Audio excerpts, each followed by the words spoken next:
Welcome to this presentation. In this model, let us have an insight of pulse measurement and blood pressure measurement. The pulse measurement is nothing but when our heart muscle contracts, blood is ejected from the ventricles and a pulse of pressure is transmitted through the circulatory system. So this pulse can be measured at various points, and we can sense the pulse by placing our fingertip over radial artery in the wrist. This pulse travels at the speed of 5 to 15 minutes per second, and usually photoelectric method is commonly employed to measure the pulse. And there are two types of pulse measurement. One is transmittance and reflection method.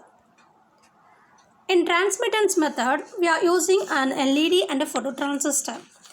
And these LED and phototransistors are mounted in an enclosure that fits over the tip of the finger.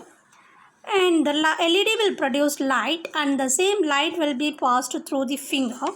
And for each heart pulse, blood is forced to the extremities, and the amount of blood in the finger is increased.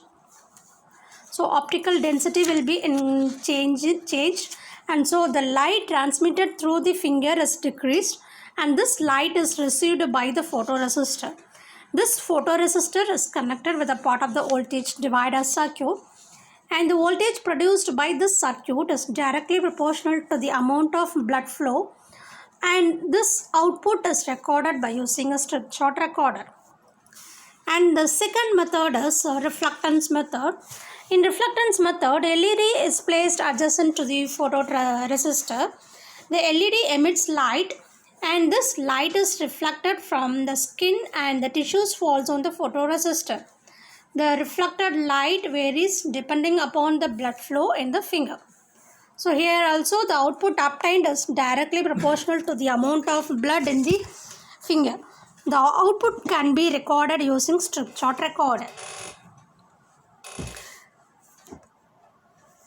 And next we'll look into calorimeter. The blood serum is a complex fluid that contains numerous substances in solution. The determination of concentration of these substances is performed by specialized chemical techniques. More texts are based on chemical color reactions followed by a colorimetric determination of the concentration. And the principle makes use of the fact that the many chemical components in a solution appear colored with a saturation of the color depending on the concentration of the compound. The colorimeter is an optical electronic device that measures the color concentration of a substance in a solution. So the light absorption can be used to determine the concentration of the substance. Here we can in this figure. So this is the diagram of a colorimeter. So in this figure, let us assume that the solution of concentration C is placed in a cuvette with a length of light path L. Light of an appropriate color or wavelength is obtained from a lamp through the filter AF, and the light that enters the cuvette has a certain intensity, say I0. And with part of the light being absorbed in the solution, the light leaving the cuvette will have a lower density of I1. So one way of expressing this relation is to give the transmittance T of the solution in the cuvette and as the percentage of light that is transmitted. So the transmittance T is given by I1 by I0 into 100%. If a second cuvette with the same solution were brought into the light path behind the first cuvette, only a similar portion of the light entering this cuvette would be transmitted.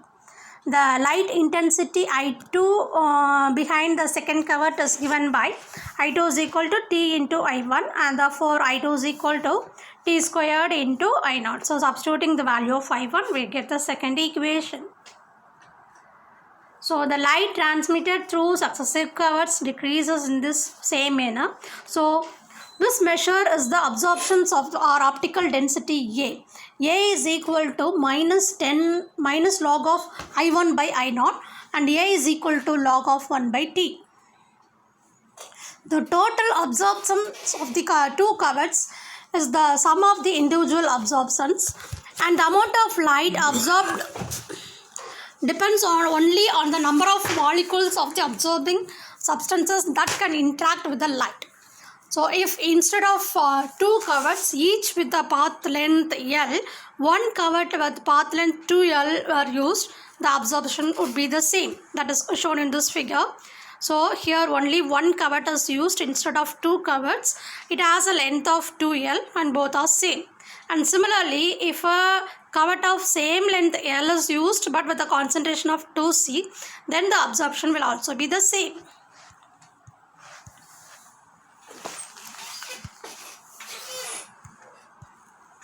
So, as I said earlier, the absorption is the same if the covert has a path length of L, but the concentration of the solution were doubled. And this relation can be expressed by the equation A is equal to small a into Cl, where L is the path length of the covert and C is the concentration of the absorbing substances and A is the absorbivity. And a factor that depends on the absorbing substance and optical wavelength at which the measurement is performed. The absorptivity is obtained by measuring the absorption of a solution with known concentration called as standard. Here AS is the absorption of the standard, AU is the absorption of the unknown solution, and CS is the concentration of the standard. Then the concentration of the unknown CU is given by CS into AU by AS. And next we will see about the blood pressure measurement. The blood pressure is the indicator of the cardiovascular system. There are two types of blood pressures, that are systolic and diastolic pressure.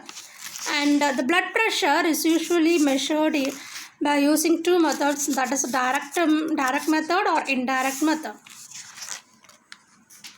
And the blood pressure is considered as a good indicator of the status of the cardiovascular system. Blood pressure measurements has been saved many persons from death by providing a warning of hypertension, dangerously high blood pressure in time to take treatment. The systolic pressure is the maximum pressure reached during cardiac ejection, and the diastolic pressure is the minimum pressure occurring at the ventricular relaxation. So the normal values in the basic circulatory system, arterial system, it is about 30 to 300 millimeter per Hg, and venous system 5 to 15 mm Hg, and pulmonary system 6 to 25 mm Hg. First let us see the sphygmomanometer. The sphygmomanometer consists of an inflatable rubber bladder called a cuff, and a rubber squeeze ball pump and valve assembly, and a manometer. So the cuff consists of a rubber bladder inside an inelastic fabric covering that can be wrapped around the upper arm and attached with either hooks or velcro attachment. The cuff is normally expanded manually with a rubber bulb and shrinks slowly through a needle valve. So the basic principle here is, when the cuff is placed on the upper arm and expanded arterial blood flow, but only when the arterial pressure exceeds the pressure in the cuff. When the cuff is expanded to a pressure, it partially blocks the brachial artery, and therefore the disturbance is generated in the blood to rush the tiny arterial opening during asystole. The sounds generated by this disturbance can be heard through a stethoscope placed over the downstream of the artery from the cuff. This sound is known as the Korotkov sound, and if the pressure exceeds above the systolic pressure, no sound can be heard through the stethoscope. If the pressure gradually reduced as soon as the cuff pressure falls below the systolic pressure, a small amount of blood rush the cuff and Korotkov sounds begin to heard through the stethoscope. So then the pressure of the cuff is indicated on manometer. When the first Korotkov sound heard, and it is recorded as systolic blood pressure, and it is usually 120 mm Hg. And the pressure in the cuff continues to drop and block the vessel during any part of the cycle, then Korotkov sounds disappears, and the value is now recorded as diastolic pressure, and it is usually 80 mm Hg.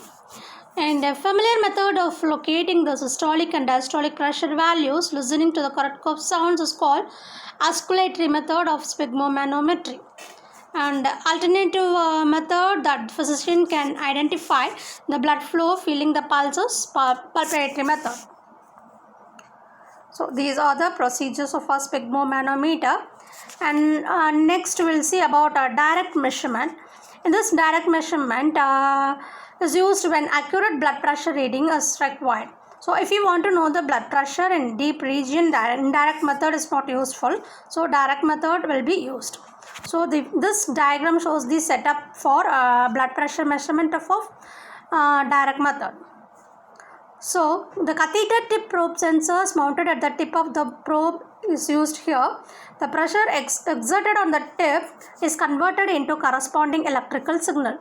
In fluid-filled catheter type, pressure exerted on the fluid-filled column is transmitted to external transducer. This transducer converts the pressure into electrical signal. Here, fluid-filled catheter is used. Before inserting catheter into blood vessel, fluid-filled system should be completely flushed out. Usually sterile solution is used for this purpose because blood clotting will be avoided here. So now let us see the working of direct method. Blood is taken from the vessel using catheter probe and the pressure exerted is transmitted to the pressure transducer. The output of the transducer is given to pressure monitor. Because transducer converts the electrical into electrical signal, and usually strain gauge pressure transducer will be used, and this change in pressure is given to an amplifier circuit. So that is shown in this figure. So the output of the strain gauge transducer is given to an amplifier, which is given to two display units called diastolic and systolic indicator. So as I said earlier, the two indicators are for systole and diastole. If the output of the amplifier is a positive going pulse, then D3 will be on, and the clamping circuit is available. C1 and D1 is used to develop voltage equal to peak value of the pressure pulse.